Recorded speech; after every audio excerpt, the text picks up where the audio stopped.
A badge of honor. Police officers and first responders wear badges to let their communities know they are here to protect and serve.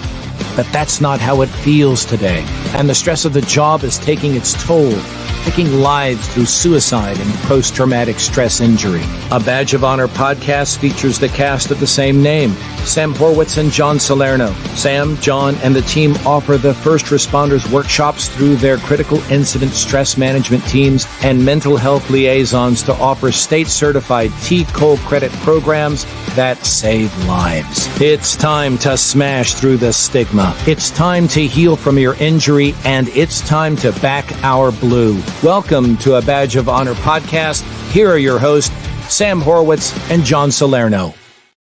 Hey, welcome to Badge of Honor podcast with John and Sam. We are powered by the OBBM network. And today's show, man, it's a sit down and relax and just get mentally healthy Monday, because we have an amazing guest, Scott Medlin. He's a U.S. Marine Corps veteran. He is a law enforcement officer, author of many books, and an amazing public speaker. And we are so honored to have him on the show today. So, man, just sit back, grab something to drink, because this is going to be a show. I want to welcome Scott to the show. How you doing, Scott? I'm doing good, John. Thank you very much. I'm glad to be here. Thank you. Hey, Scott, it's a pleasure to have you. You know, we connected on LinkedIn. I feel like we've connected so long ago because I'm following everything that you're doing. You're an author. You have 4 books out now. Hopefully there'll be more in the pipeline. You've got a podcast. You're like one busy guy. And from me and John, we just want to say thank you right off, because we're all about building our first responders resiliency and wellness toolboxes, and everything that you teach, that you touch on, that you write about, it's all got to be in there. So how did you get started? I mean, take us through getting into the Marine Corps, and then you decided to be a cop. Okay. Yeah, definitely. I was in the Marines from 2001 to 2007. I when deployed for Operation Iraqi Freedom, which ironically started 20 years ago today. 2003 and 2005, that's when my deployments were. When I got home in 2005, I was very fortunate to return. I almost got killed on that second deployment. For a year after that deployment, physically I was home. Mentally I was not. And a year after being home in 2006, my dad said, "I'm losing you and I'm losing your brother," because my brother and I were actually there at the same time.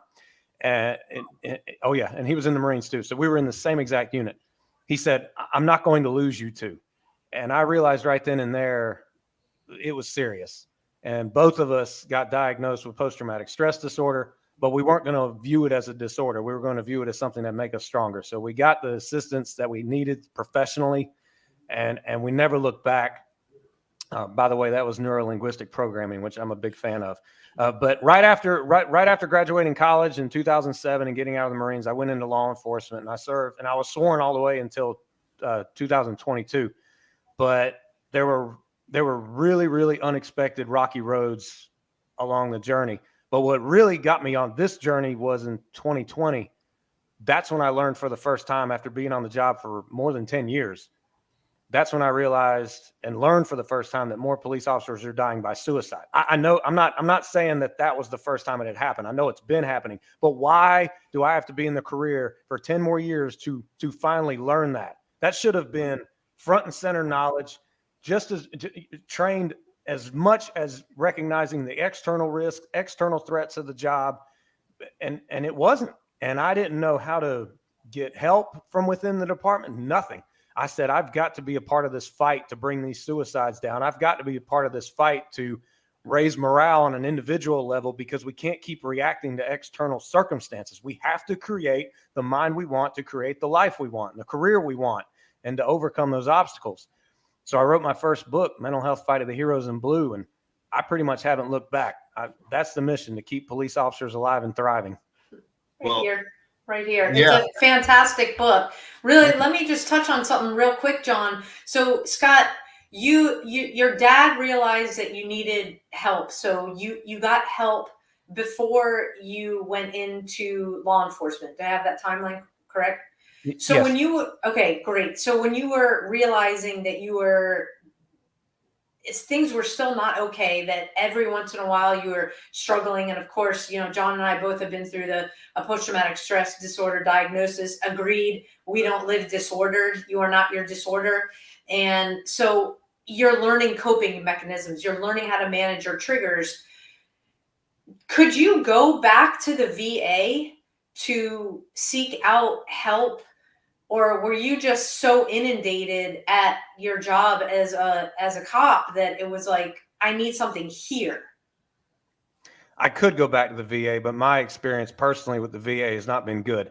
So I don't like going to the VA. I seek out personal assistance. Now, that was back then. Since then, I have gone through treatment through the VA, but that's just my personal experience. The one thing, and Sam, you touched on it, and I was going to touch on a second. Our minds must be thinking alike. Two things, if you don't mind, Scott. You said you almost were killed, right? Yes. And we have so many veterans that listen to the show that have experienced or journeyed through that same thing. But one thing that they don't have that you had was your dad, probably a strong soul like yourself, gave you that hand out to bring you to that hand up, reached out his hand and said, hey, you need help. And we see so many law enforcement and veterans out there that don't have that support network. Right. Then you brought up that, your department that you had joined, you didn't know that there was all those suicides. I got on the job in 1990, right? They never discussed suicide. It was unheard of, or it was hidden. And still today, and you more than me because you're more of the recent cadets. It's sad that we're not bringing this up to our academy classes, that the leading cause of death is suicide. That should put a light bulb over a lot of these recruits' heads, going, hey, I don't want to be that one. I don't want to be that way. So you bring really, really good points, and I thank your father for doing what he did, because it probably saved your life. Oh, I don't even want to think about how things would have been had he not given me that reality check. I don't even want to think about how it would have been. Instead, I'm grateful very much that he called us out. I mean, essentially, he just said, I'm losing you. And that was hard to hear. But at the same time, when he said you need help, it's still up to the person to get better. It's just help. And yet, if you need to look at it as backup or support, then that's how you phrase it to get yourself in there. Doesn't mean you're weak. I know you hear that a lot, but it's very true. It takes a stronger person to make that call and to go in there and acknowledge they're human, raise their awareness as how they are, how they're doing, and then take that action proceeding forward to get better. It's all worth it though. Every single bit of it. Yeah, Scott, I had the same, sorry, John, I had the same experience you did, where my mom was the one to say, hey, we need you back. And oh, wow. So, blessed in that we had parents that were watching, like, oh, my kid this is not the kid that I raised. This is not the kid that went off to boot camp before, how I was before I was a Secret Service agent. And so we share that. And, we're going into a really big family workshop coming up with local firefighters and their spouses. And one of the big things that we talk about is you have to be that person to say, hey, I think you need help. And then on the flip side, the first responder needs to be the one to then take a breath, because we got to stop, because we're trained to react. Our training, that is us. Okay. We're trained to react, not to respond calmly when something doesn't feel right. So for some that may not feel right. Hey, you need help. Take a breath and realize that the person is saying that out of love. And what we're going to talk about is how to do it together. So it's like you said, it's like, well, now what? Okay, I need help. Again, you fall into, call it fate, call it luck, whatever it is. Totally blessed to have practitioners that certainly screwed my head back on straight, but I needed to take time away. Scott, what was your first reaction? Like, just getting on what Sam said, What was your first reaction when your dad turned around and said, "I'm losing you. You need help"? Was it that reaction like, "I'm good, I'm fine"? What was your reaction? Do you remember? It had been that way where I looked, I'm fine, I'm good. It's everybody else, not me. That was how I had been. That's how I had been viewing everything. That was my perspective. But when he said, "I'm losing you, and I'm losing your brother, and I don't want to lose my sons, I don't want to lose my family," no, it was the heart check I needed. I thought to myself, "Oh shoot, this is serious. We can't be this way," because we had been arguing. Our relationship with our youngest sibling had been deteriorating. And it was getting bad. But once again, I thought, well, it's them. It's all these other people. And people don't understand what we went through. It was really a bad perspective to have. So, but ultimately when he said it, it shocked me in the heart. And I said, yeah, I will change. I will change, because there's nothing wrong with change. Everybody has to change as life progresses. There's a saying, it's a fact too, but what does a plant do when it stops growing? It dies. We as people, when we stop growing, we essentially just die. And there's that other phrase that comes to mind. Someone died at 25, but he wasn't buried until 75. And we don't want to be so far gone because we refuse to change. Right. Well, I think that's a mic drop moment right there, and a perfect time to take our first break. We will be right back to continue our conversation with Scott Medlin. Stay tuned, everybody. Move freely, America, without medical restrictions or penalty.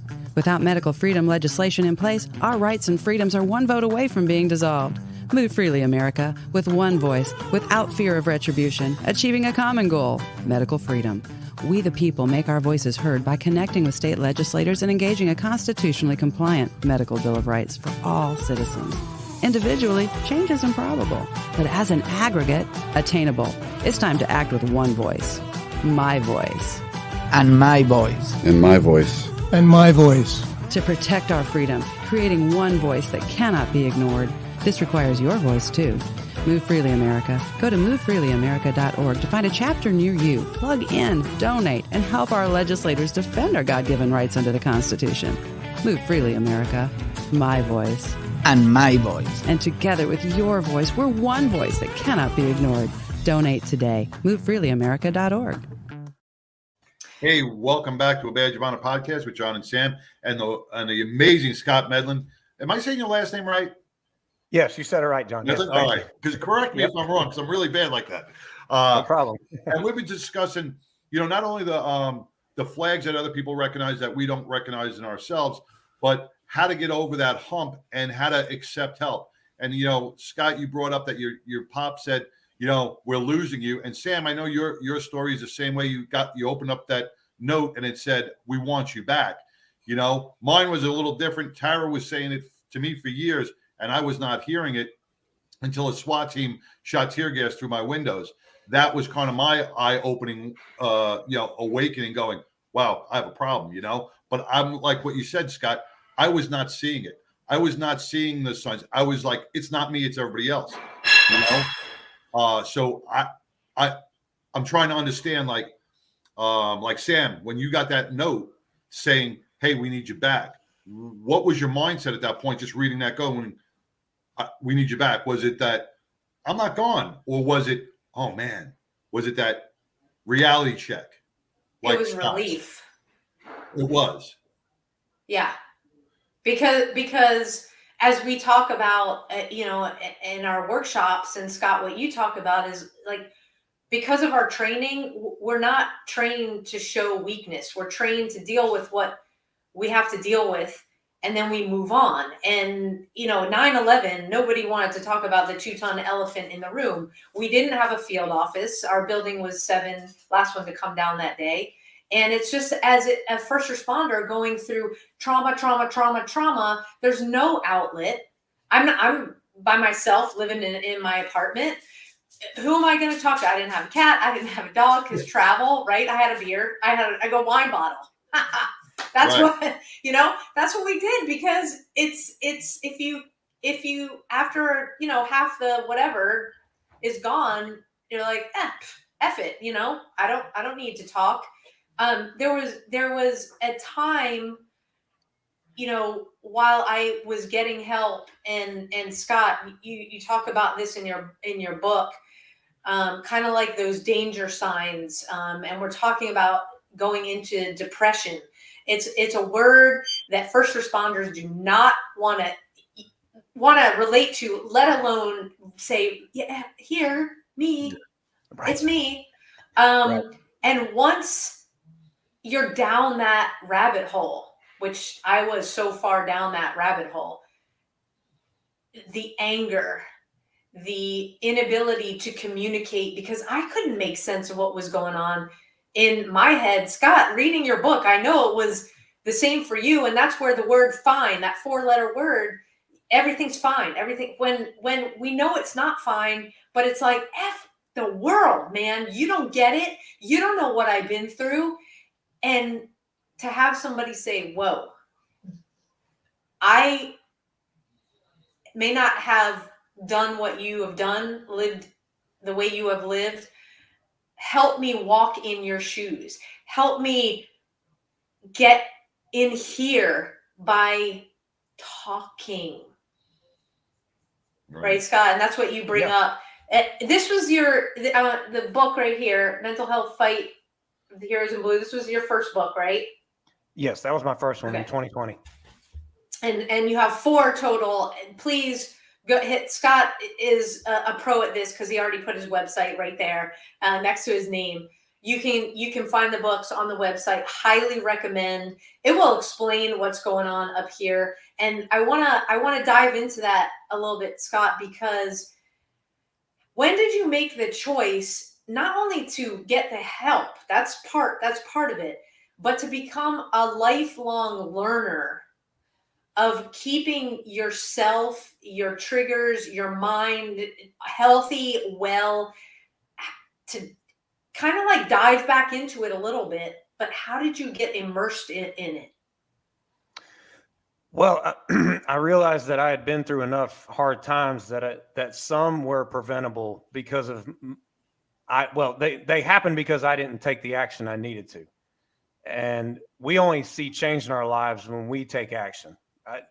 There might be external factors that make things seem a little bit better, but ultimately, internally is where the big change has to happen.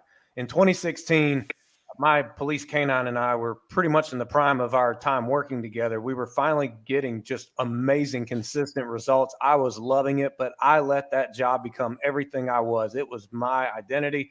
And I know so many officers have fallen into that. So many veterans have fallen into that identity crisis. But my wife, she was telling me for a good 9 months around 2016, I don't like you doing all this. You're coming home, you're grumpy. Oh yeah, okay, great. You have more training you have to attend. Oh yeah, you got called out again. Yay. I mean, she didn't like it. She said, and then another thing was the off duty. I was just signing up for easy money. She said, we don't need it. Why are you doing this? All these things. I totally ignored it. And then in 2016, she told me, I'm having thoughts of leaving you. And I was, oh shoot. I've become someone I promised I'd never be. I became that police officer who let my marriage get out of control and in a bad way. And it was just another reality check. So I resigned from K9 to save my marriage. But it wasn't just, oh yeah, sure, here's the dog and I'll get on with life and we'll be happy. Heck no, for a year I struggled because I missed K9 a lot. That's when I was so low in 2017. I went back to the doctor who treated me for PTSD from Iraq. And I said, I'm not recovering well from this at all. And I'm resenting the living, you know what, out of my wife. And he said, it was trauma you went through and you need to learn how to react to it. So I was in a low spot like no other that I had ever felt before. And I read the book Millionaire Success Habits by Dean Graziosi. And you might be thinking, why would a cop read something by a millionaire? It's because he was talking about all the fundamentals in your way of thinking that can change your whole entire life. And I can tell you right now that it's led to me writing 4 books, led to me speaking literally to coast, being honored to do that, income stream of more than just one paycheck, feeling a lot better, even though life happens to all of us. Just the resiliency is like second nature. I'm not going to quit. I'm going to admit when I make mistakes. And that's when I just made a promise, like, yeah, but I'm also human. I mean, I'm not saying I'm perfect, but there's a lot to be said when you make a pledge to yourself. I will raise my awareness. I will always be aware of how I'm doing. And if someone points it out, I won't fight it. Now, if they're just making false claims, that's another thing. But Right. also just never stop taking action.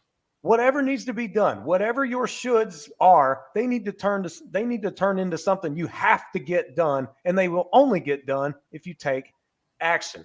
And I haven't looked back, and that was a mentality that I'm glad I got. But don't get me wrong, life happens to everybody, and it's not every great day is a great day.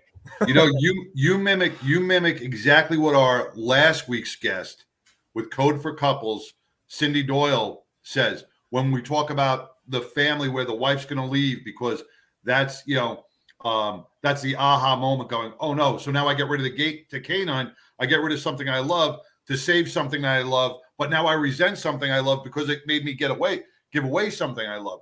So it's that resentment factor. And, to everybody that's listening to this podcast, adhere to these words. The guests that we have on are not just people that are just spewing words out of a book. They feel this. This was their journey. We see the healing process. We hear it from Code for Couples. We're hearing it again from Scott.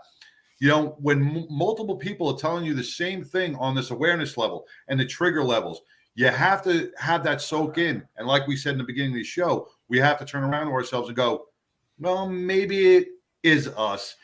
Maybe we got to listen to that, So, thank you for reiterating that, because how this all comes together, it solidifies everything that you say, Cindy says, and all our past guests say, because everybody feels the same thing. And that's why a Badge of Honor podcast has such great informative guests. And I thank you for that, Scott.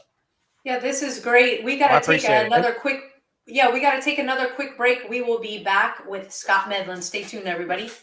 Interested in starting a podcast or TV show? Worried about what you'll say and how to keep it engaging? Think you'd like to be a guest on podcast, radio, or TV shows? Hi, I'm Susan Hamilton, owner and founder of OBBM Network, and I would like to invite you to an OBBM media training to get the tools you need for a relaxed and polished performance we'll be proud to share. Our specialized training techniques include role play, voice training, and everything you need to deliver a confident, clear, and engaging interaction. Go to offbeatbusiness.com. Go to the calendar and register for a training that's convenient for you. Dates available now, 214-714-0495. Hey, welcome to a Badge of Honor podcast with John and Sam. We are powered by the OBBM Network, and our great guest that we have on is Scott Medlin. He's the author of 4 books on Healing Our Heroes. He's a United States Marine Corps veteran and a law enforcement canine officer. Welcome back to the show. If you missed the beginning part of this show, it's all about the connection with seeing the red flags and recognizing the mental stress within ourselves to bring forth that we have to go get some help. So, Scott, you wrote 4 books on these topics, and I know Sam wrote a book. The putting the pen to the paper, right, is also a very cathartic way of healing. Some people do not like to talk. Some people can't open up. Some people are hard to open up. So put your words onto paper, and it kind of opens you up a little bit. Do you feel that way when you started writing your first book? Oh, yeah, no, that's actually a good question. And it really did. But I knew I wanted to do more speaking because I love to speak to people and see people. Right. But at the same time, I follow a guy named Brian Tracy, who's a very successful international speaker, author. And he said, write a book. It helps with people who, obviously can't be in attendance, but also it's huge with credibility. People will remember a book a lot more than a business card. But I thought to myself at the same time, I need to get something in the hands of officers that's quick, efficient, and can leave them feeling a little bit stronger. And by the way, before we took the last break, I just had to give you were talking about Cindy Doyle, so I'm going to give her a shout out. She's amazing. So yes, I recommend people follow Cindy for sure. Yeah, she was. I mean, and on the relationship aspects, she really hit it out of the park. On healing, because so many of our officers, and we're doing the the family workshop next week, is that, it's the disconnect between the husband and wife. We've all seen it. And we have to have some understanding, to be able to go forward together, and we have to grow together and move together in order to make everything work, or it's going to collapse and die like that plant you were talking about. Oh, absolutely. And I bet there's at least one listener who's already related to what we've all said, and you've had guests on your show, including myself, and I'm honored, by the way. But if we're all saying kind of the same message and we're going on a kind of the similar journey, that means there's plenty of other people going through it, and we're providing legitimate ways to get out of it. But it won't be easy. But the thing is, I never became a better person during the easy times. I never became a better person while taking the easy road. Forget that. It's going to be hard, especially if you're struggling right now. But obviously, from listening to this, you're not the only one going through something. Chances are someone else is going through it right now. But when you make the commitment to yourself and to others, and you do what's hard and what's necessary, you'll be surprised just how great it is on the other side. I'm telling you, because I'm seeing it. You can hear it in your voice. Well, yeah, exactly. And, I want to touch on that because there are several things that you talk about in your book directly related to, and I'm talking about, this is Scott's first book. So if you're going to start with one, but get them all, is the way that post-traumatic stress works, the trauma. We take it in, it kind of exists there, and we never know when it's going to come up. So it's come up. You're in the midst of whatever shit you're going through. How do you tell your audience, you've spoken, like you said, coast to coast. How do you tell somebody who, whether they're law enforcement, a spouse, a firefighter, first responder of any kind, 911 communicator, that it's in the moment when you almost can't think straight is the most important time to take the action so that you can move through and get some clarity and the help that you need? Oh, 100%. And if you're thinking, well, I can't do it, this is me. This trauma is defining me. This trauma is meeting my needs. This trauma gives me purpose. And in the sense that you feel empty because your body's so used to thinking about the incident or coping in a negative way. No, there's this big word that I talk about in the book called neuroplasticity, where your brain literally has the ability to rewire itself. And you can start to, all right, follow me on this. This is what I had to learn.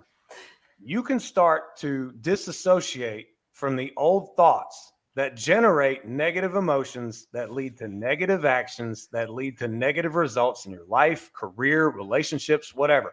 When you start to disassociate and you don't feel those negative emotions, and then you start to foster new thoughts that are actually helping you, and you can do this through meditation. Yeah, I said it. You can garden actual productive thoughts of having a life that you want to create, not being a hostage of the trauma. And when you start to foster those thoughts, they will start to be more at the forefront, more front and center of your attention and what drives you, rather than how to run from this negative emotion that constantly happens from the trauma that you experienced. So garden those positive thoughts, visualize them, and you'll start to realize where you need to go, where you must go, not where you should go, but where you must go. And then you'll start to get more positive actions in your life. Once again, it's not easy, but it's worth every bit of it.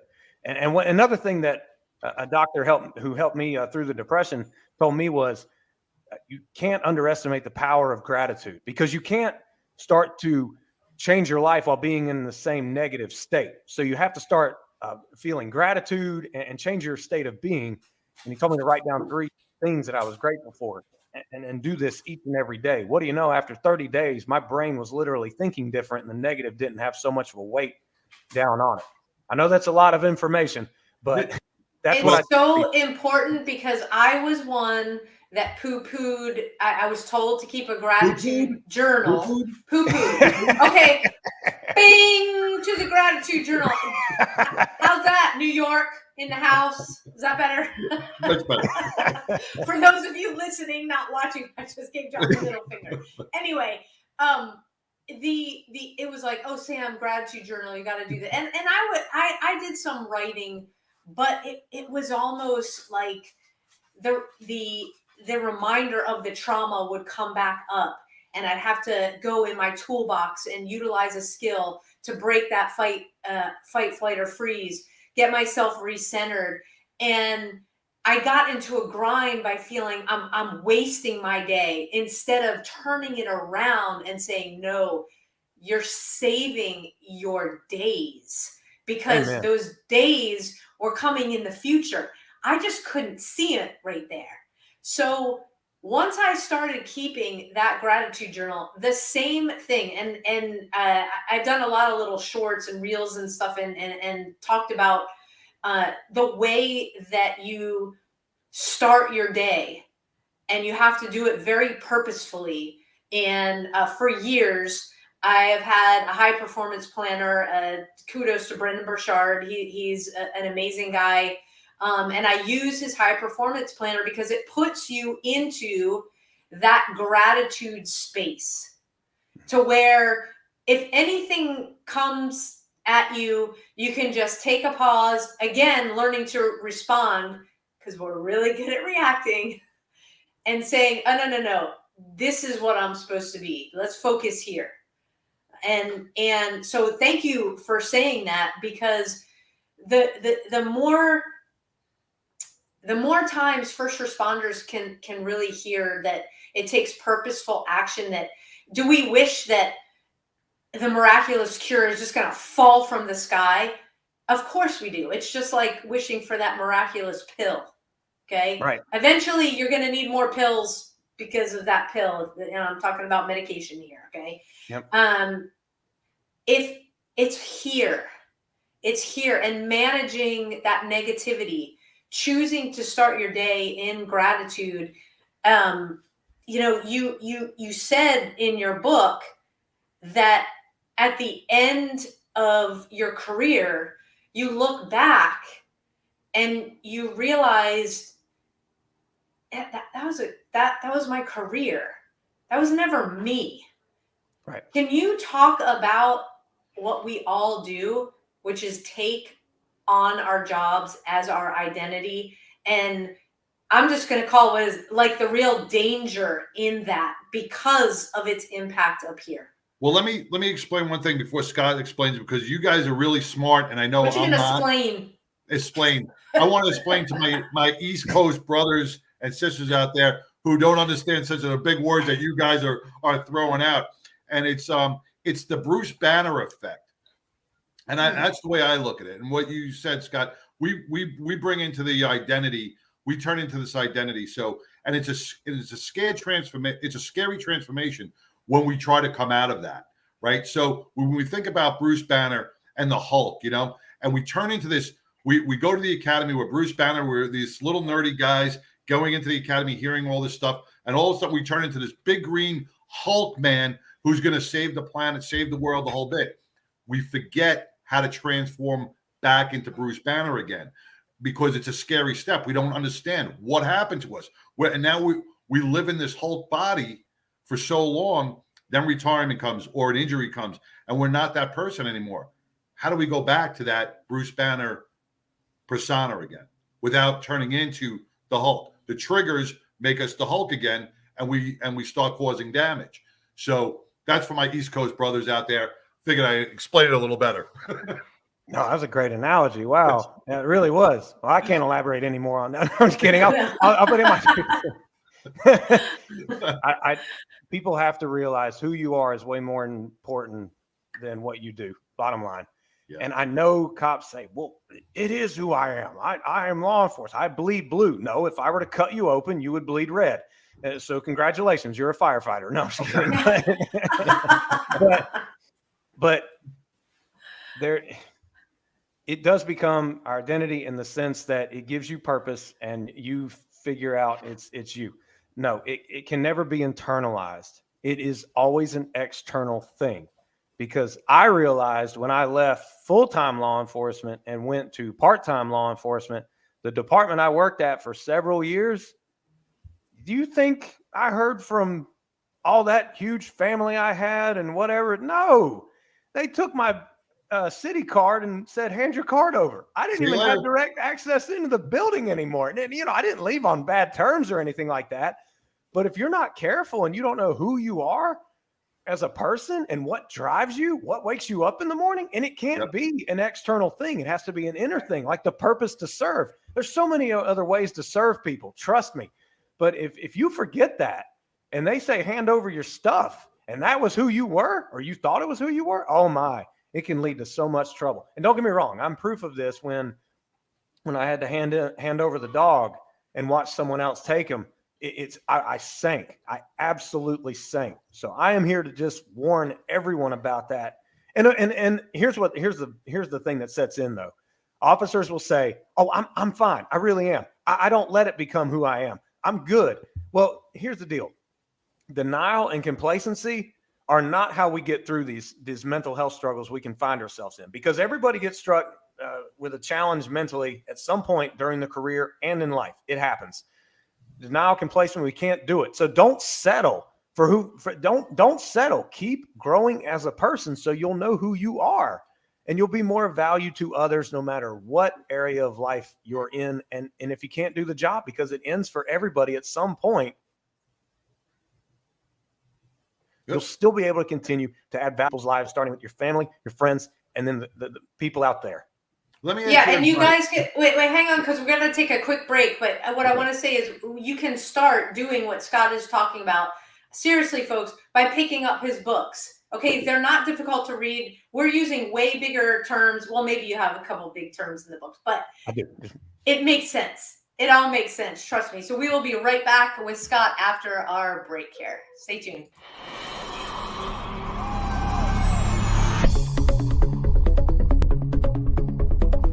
Hi, welcome to Heroes in Action. I'm Ray Amanat, founder and creator of this training system. I originally made it so that everyone can train for free. We have programs for kids, for women, families, and businesses. I'm an author, speaker, and educator on everything that has to do with violence and bullying prevention education.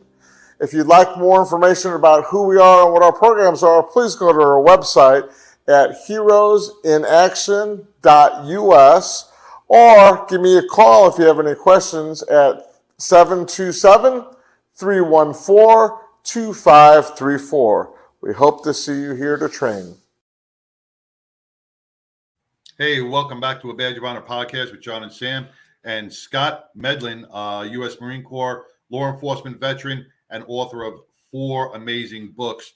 We're talking about mental health healing through the podcast, and it's been a great ride so far. But I do have to ask Scott some advice. Through my journey, I've always heard that your brain is not mentally mature or doesn't mentally develop until about the age 26, right? That's probably 25, 26. All right. We're letting officers into the academy at 21, 20, some of them 20 and a half, right? So the academy is building these guys up for the job for the first 5 years before their brains become mentally developed, right? And throwing this identity at them, giving them this power of a person, giving them this persona, right? So now after 26, that's all they know. They don't know who they really are. So do you think a change in training or awareness in training and in the academy at the very start could help with future problems down the line? Oh, 100%. All this stuff we're talking about has to be just across the board at every academy in the country. And it has to be emphasized the same way the external dangers and going home alive are. It has to be. But yeah, no, we could definitely, and it's not just mental health, it's the principles of success, the principles of how to create the life that you want. These are all things that people, even in their early 20s, have to start realizing. And it has to be conveyed in a way that's relatable in the sense of passion and not just reading from a PowerPoint slide and reading the training objectives and they tune you out immediately. Right. No, it has to be, this is what can set you up for an amazing journey Not saying it's going to be easy. Life happens to everybody, but it can get you through it so that you're thriving in life and in the career and not just surviving. Because overall, how many people just survive through the day and they think, well, I'll be happy when I retire. I'll be happy when I get that pay raise. We can't do that. That's surviving. But we need to thrive. And I absolutely believe that if it's instilled in the recruits in the academy, we can really shift the culture of law enforcement a heck of a lot more.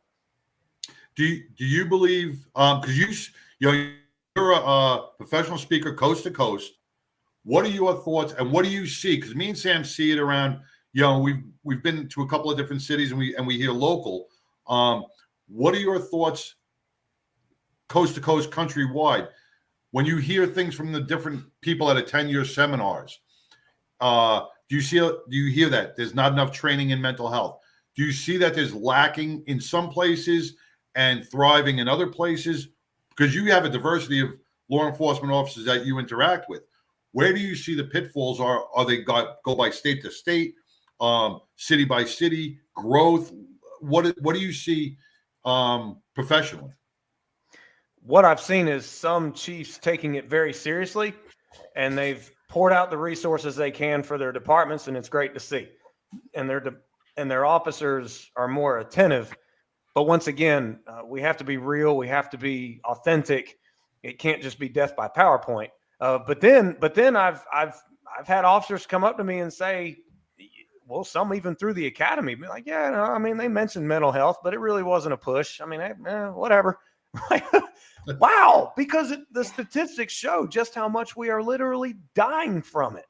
And yet I don't get it.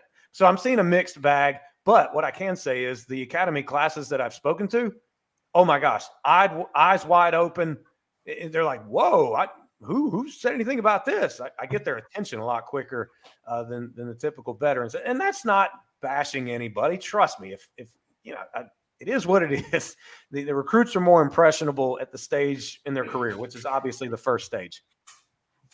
Well, you look at our academy instructors, death by PowerPoint. They are actually, though they're law enforcement, they are instructors, just like teachers. They have to go by a curriculum that is set forth by the academy board, or by a city, right? Yeah. They have to follow the training manual, the way that, maybe they want to be passionate about things and they're being handcuffed, just like our law enforcement out on the street. So there is that culture change that we do have to change, and we'll do it little by little. And with the power of your presence and the powerful words that you speak, and you can tell you speak from your heart. I was watching some of your YouTube videos, gave me chills. I was like, wow, yeah, rooting at your heart. Thank you. Well, that's the whole thing. What we were just talking about is that this needs to be your journey. So yeah, are you going to be tired? Are you going to be stressed out? Is stuff going to happen that you don't want to happen? Are you going to maybe remember them in ways you don't want to? This is the whole point. When you swear to your oath, you're a new recruit. If your department does not have a program, you be your program. Yeah. If 100%. you want longevity in your career, you be your program. And part of that program is a wellness component. And we got to take our last break here. We'll be right back to talk about that component. So stay tuned, everybody. We'll be back with Scott. To the Health Engineer Show. I'm Clint Fuquay, the Health Engineer, right here on the Offbeat 50. Hi, I'm Larry Cordian. Hi, my name is Susan Hamilton, and you're watching Offbeat. Hi, this is Doreen Milano. Welcome to Big Ideas Small Business, where we will talk to Terry Arjala.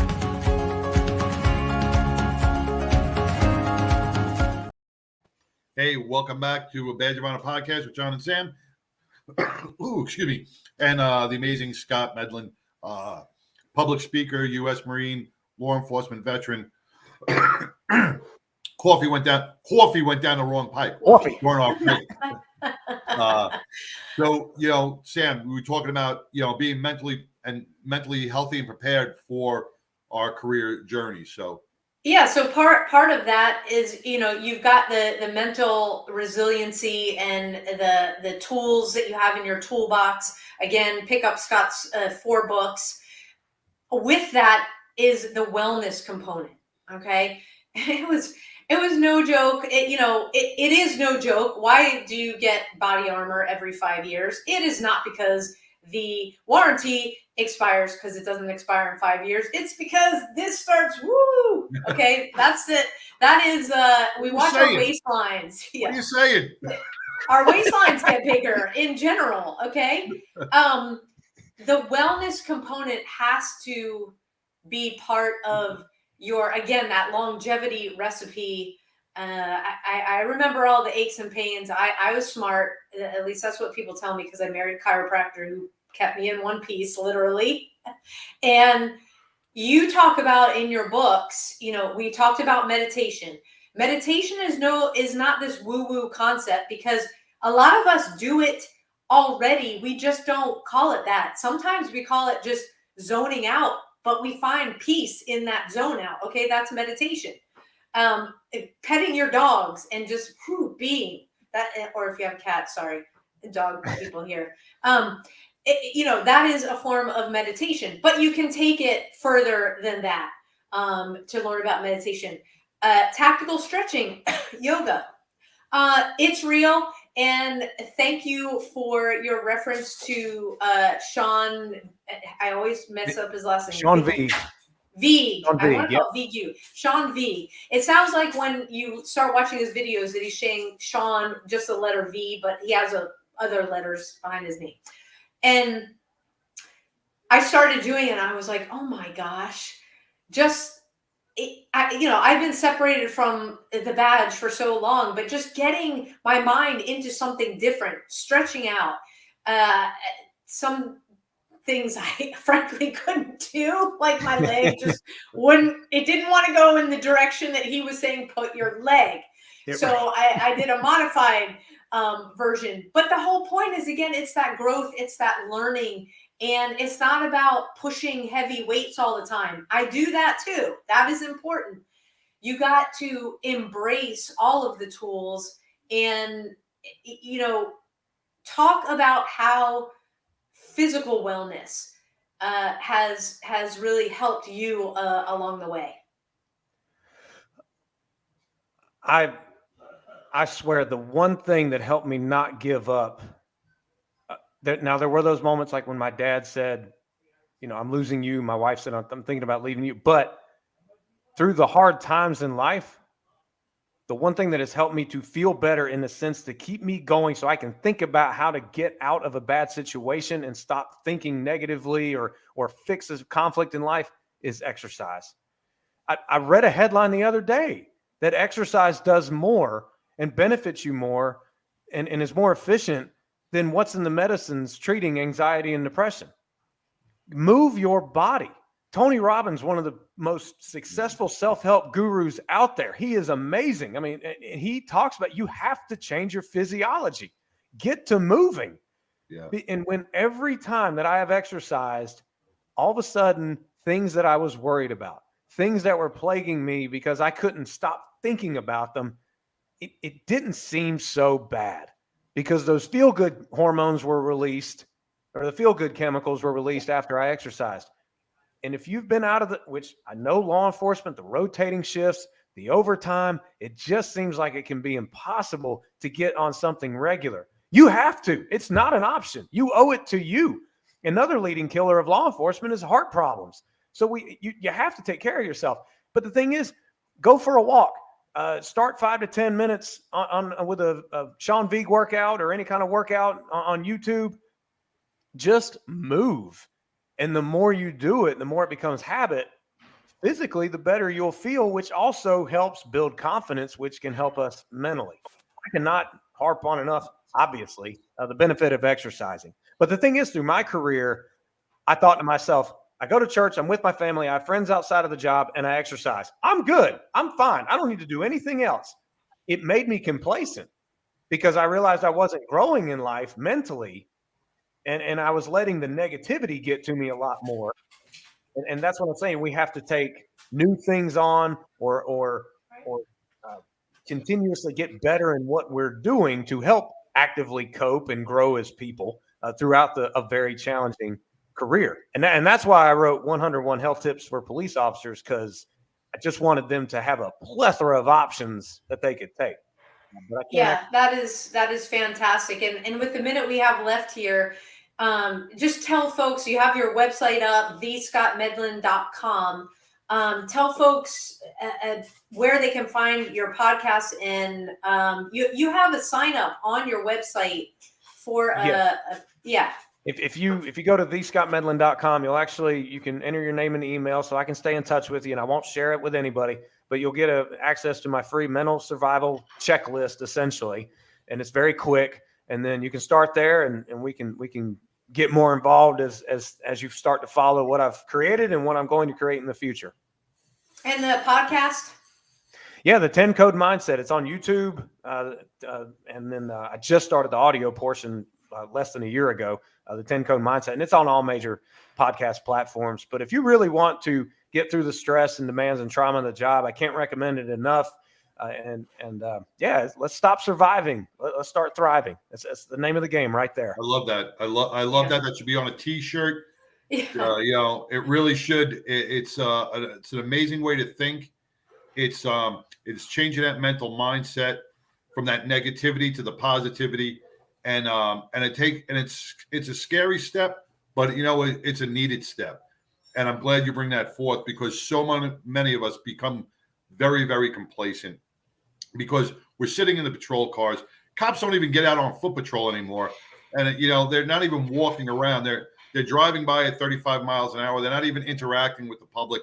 So it's the seat, it's the complacency, and it's their diets.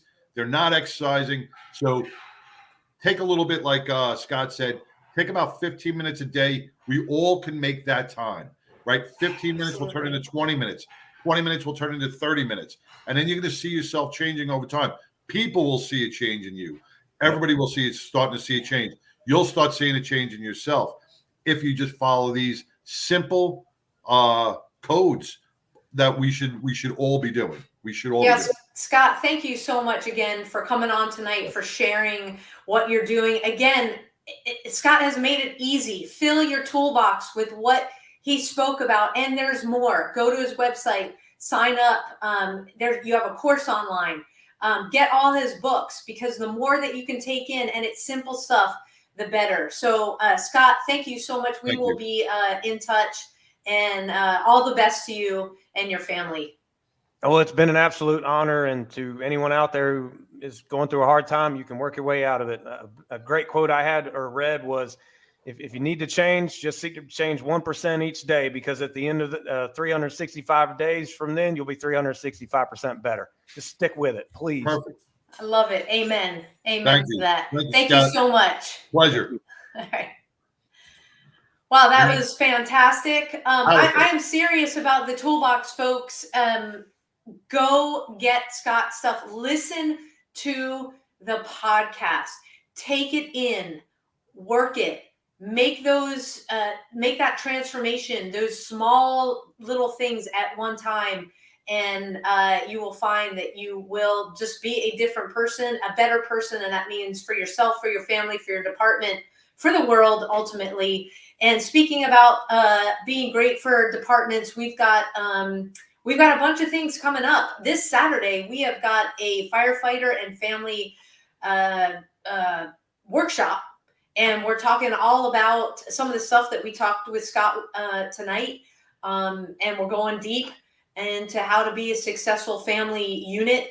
You can find that information on our website at abadgeofhonor.com. Super easy. Go there. I think there's going to be a location change, so I already put that up there. If you want to get in on it, there's a few more spaces. It'll tell you what number to call to get in on it. So you can go ahead and do that. We just had an incredible, successful Walk the Bridge this past Sunday. Hey, if you missed out on Grunt Style, one-of-a-kind, limited edition T-shirts that they designed for us, you'll have another chance to get it. We're just working out the timeline. So please be patient. We're getting your Facebook messages and your emails about that. You will get, it's not going to be the same. The second round is honoring our Walk the Bridge initiative in the UK. So you'll be able to do that for all of the resources.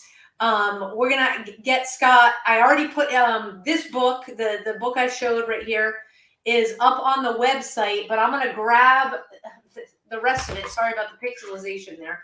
I'm going to grab the rest of his book. So you build your library. You gotta take the bull by the horns when it comes to really putting this information inside of you. So go take a look at those books. Again, we are working together with a lot of partners and resources out there so that being a first responder, you do not have to struggle in your job. You maintain who you are, and it takes being patient and learning in that process. So visit the website. You can click on a logo, boom, you're on there. I'm going to ask Scott if he'd be willing to, if we could put a 10 code mindset on there so people can get a hold of it and take the course. That he has an awesome course up there too. To all of the first responders out there, thank you for what you do. For all of the first responder supporters, we can't do this without you.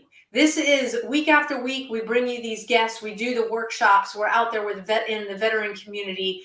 Visit our website. Click on that donate button. We have got a campaign called Roundup for First Responders. Please sign up. What you give goes into making it possible to bring workshops to the first responders, putting resources in their hands. And we thank those of you who have donated. Again, keep it going. We've got, we'll have a special announcement about a new fundraising campaign next week. But to all of you out there, thank you so much. For the veterans, thank you for serving, for allowing us to be free to do a podcast like this. And for all of our active duty, thank you for keeping our shores safe. John, take us home. You know, I can't say it any better than Scott said it. Just keep me, you know, if you can do it, I usually end it with, if you could be anything, please be kind. If you could do anything, just keep moving forward. Just keep moving forward. And that's what it's all about. Even Nemo said it. Just keep moving, right? Nemo or whoever she was in there. It says, keep on swimming. Just like that. Just keep on swimming. Keep moving forward, and you'll have a better mental health mindset. So until next week, man, thank you so much, Sam. Thank you, Scott, for joining in. It was a powerful podcast, and God bless everybody. Take care, everybody. See you next week. A Badge of Honor podcast is produced for the OBBM Network podcast and protected under copyright law. For content permissions, please submit your request to abadgeofhonor.com on the content page. For OBBM Network programming information, please call 214-714-0495 today.